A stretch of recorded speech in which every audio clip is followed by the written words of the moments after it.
অনেক দিন আগের কথা, গভীর এক জঙ্গলে বাস করত এক ভয়ঙ্কর সিংহ। প্রতিদিন সে জঙ্গলের একটা করে পশুকে খেয়ে ফেলত।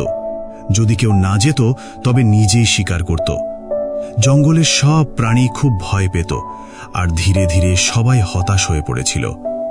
একদিন পালা এলো এক ছোট্ট খরগোশের, কিন্তু এই খরগোশ ছিল অন্যরকম। সে ধীরে ধীরে সিংহের কাছে যাচ্ছিল। সিংহ রাগে গর্জে উঠল, এত দেরি হলো কেন? খরগোশ শান্তভাবে বলল, ক্ষমা করবেন মহারাজ।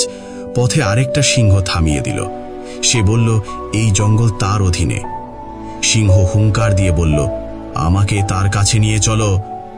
তখন বুদ্ধিমান খরগোশ সিংহকে নিয়ে গেল একটা গভীর কুয়োরের কাছে। সিংহ কুয়োরের জলে তাকিয়ে দেখল আরেকটা সিংহ দাঁড়িয়ে আছে। সে চিৎকার করে বলল, এই তো সে, আর সাথে সাথে লাফিয়ে পড়ল কুয়োরের ভিতরে, কিন্তু আর কখনো উঠল না। সেই দিন থেকেই জঙ্গল হয়ে গেল শান্ত, আর সবকিছু সম্ভব হলো এক ছোট্ট বুদ্ধিমান খরগোশের জন্য।